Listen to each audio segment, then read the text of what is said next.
আশুগঞ্জের তালশহর নতুন বাজারে 4 প্রতিষ্ঠানকে জরিমানা। Ehsanul Haque Ripon, senior staff reporter, Brahmanbaria.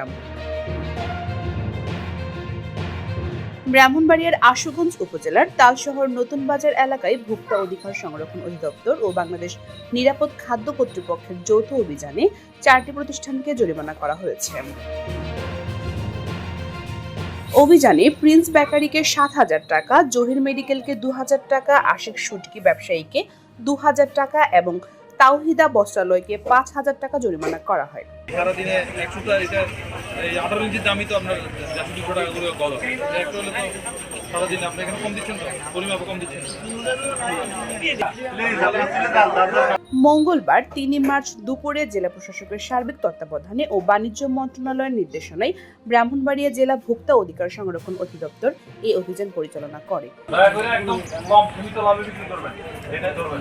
ধরলে আমার কিছু করা যাবে, ইন্ডিয়ান কাপড় চোপড় আছে না সব দেশি দেখি, তাহলে লিখিত হয়েছে আপনার যে ফিতা দিয়ে মাপেন ওই স্টিকটা আছে,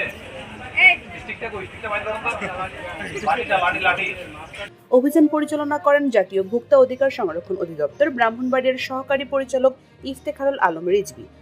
কর্তৃপক্ষ জানায় জনস্বার্থে এই ধরনের তদারকি ও অভিযান কার্যক্রম অব্যাহত থাকবে। পূজা দত্ত, সারাবেলা নিউজ, ব্রাহ্মণবাড়িয়া।